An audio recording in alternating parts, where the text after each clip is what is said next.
이에 말씀하시되 내 마음이 매우 고민하여 죽게 되었으니 너희는 여기 머물러 나와 함께 깨어 있으라 하시고. 예수님의 겟세마네 동산 기도입니다. 예수님은 십자가 지기 직전 마지막 기도를 올렸습니다. 할 수 있으면 십자가에 쓴 잔을 마시지 않을 수 있을까 고뇌하였고, 마침내 당신의 뜻이 아니라 아버지의 원대로 되기를 원한다고 자기를 내려놓는 기도를 드렸습니다. 예수님은 내 마음이 매우 고민하여 죽게 되었다라고 하시며 제자들에게도 함께 깨어 기도하자고 하셨습니다. 땀구멍에서 피가 나올 정도로 고뇌하며 간절히 기도하였습니다. 십자가를 앞에 놓은 이와 같은 예수님의 마음과 행동은 죽음을 맞이하는 아테네 철학자 소크라테스와 비교될 수 있습니다. 너 자신을 알라로 유명한 그 소크라테스입니다. 그도 예수님처럼 잡혀서 사형 판결을 받았습니다. 젊은이들을 타락시키고 불경건을 조장한다는 억울한 죄를 뒤집어쓰고 독배를 마시라는 판결을 받았습니다. 그의 제자 가운데 한 사람이 간수에게 뇌물을 주어 탈옥을 권유하였지만 소크라테스는 이를 당당히 거부하였습니다. 사형 날도 그는 아무 일도 없다는 듯이 제자들과 쾌활하게 대화한 후 태연히 독배를 마셨다고 합니다. 소크라테스와 같은 이교도 철학자는 죽음을 아주 당당하고 자연스럽게 맞이하는데, 예수님은 죽음을 앞에 놓고 극도의 동요와 고뇌를 보이신 것입니다. 소크라테스의 영웅적인 모습과 비교하면 왠지 예수님이 부끄러워지려 하기까지 합니다. 심지어 예수님의 제자 베드로도 죽음 앞에서 당당하였다고 하지요. 스승이신 예수님이 십자가를 똑바로 지셨는데 내가 어떻게 똑바로 질 수 있겠느냐 하면서 거꾸로 매달려 죽겠다고 하였답니다. 이들은 이렇게 당당하게 죽음을 맞이하였는데 왜 우리 예수님은 고민하여 죽게 되었다고 하는 것일까요? 여기 우리가 반드시 기억해야 할 사실이 있습니다. 인간의 죽음과 예수님의 죽음이 완전히 다르다는 사실입니다.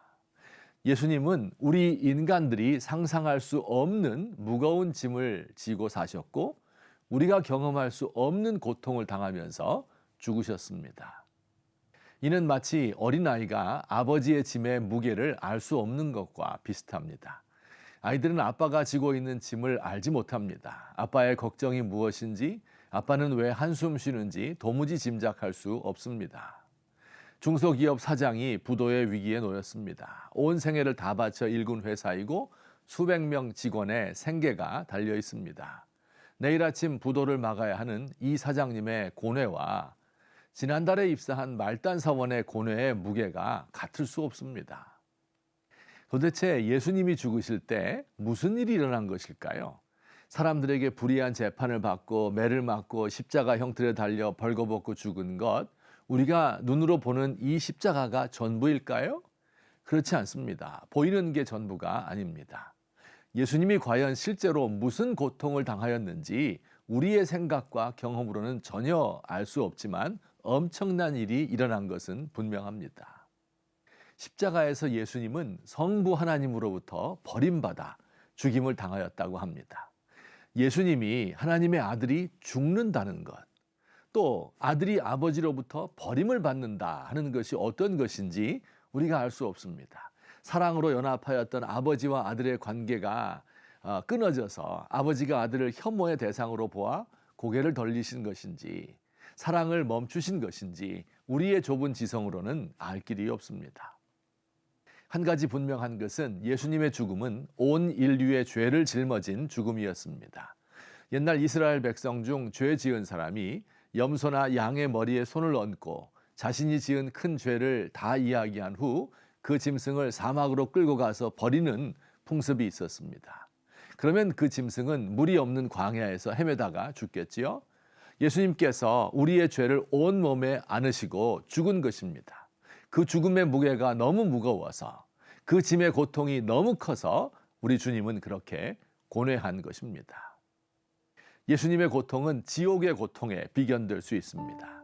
십자가를 앞에 놓고 인간의 말로 형용할 수도 없고 인간이 이해할 수도 없는 영혼의 고뇌와 고통과 공포를 당하셨습니다. 바로 지옥과 같은 고뇌와 괴로움으로부터 나를 구원하기 위하여서입니다.